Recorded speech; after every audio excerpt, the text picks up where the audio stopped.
Our sixth and final Netmat Speaker of the day, a senior majoring in political science and minoring in global studies. Give it up for Jenica Scott. Hello, everyone. I will just get into this. I do not have a slide to share. Okay, so no one ever told me that I was enough.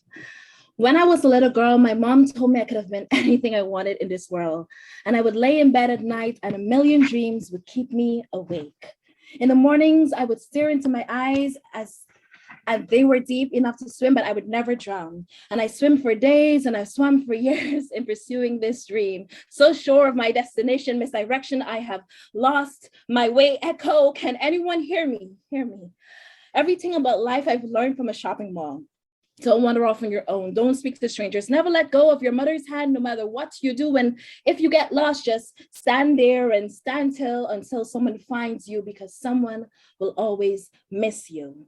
Extra, extra, read all about it. Missing Rutgers girl who never showed up and no one knows why.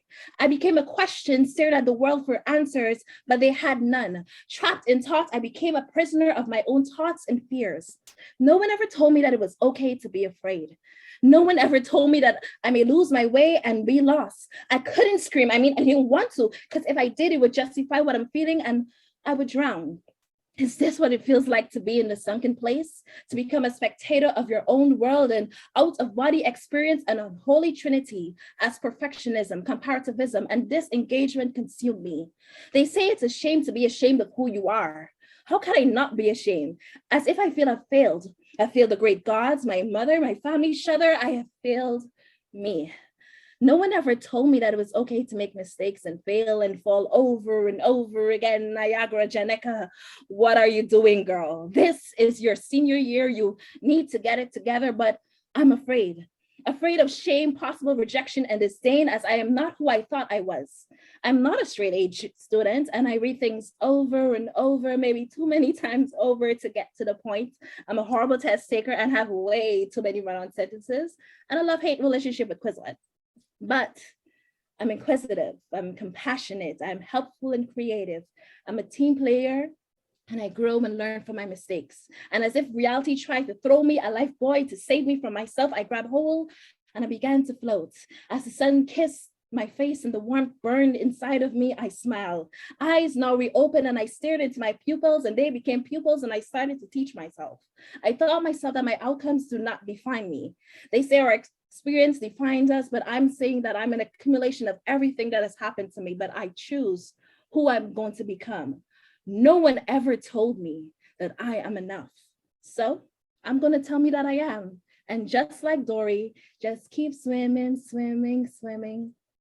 No one ever told me that I'm enough. This poem is an expression of how I felt throughout my life, but primarily this year, my senior year. I'm a first generation, non-traditional immigrant political science major. And that concept of being enough kept emerging as I wrote countless personal statements for grad school.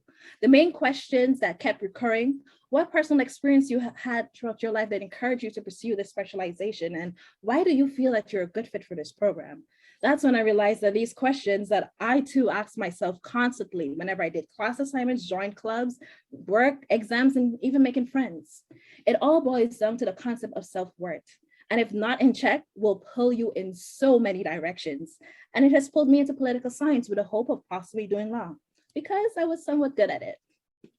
But however, I've aligned myself with opportunities and that centers around development, equality, social justice, and advocacy. Concepts that I thought was uniquely political, but it's also social welfare. That's where my true passions lies. As I'm nearing the end of my undergraduate years, I'm afraid of taking the next step out of the fear of not being enough. What I'm feeling, according to Dr. Brene Brown, was shame. She says shame is a state of being seen by others. It is our fight or flight response to our feelings of self-worth.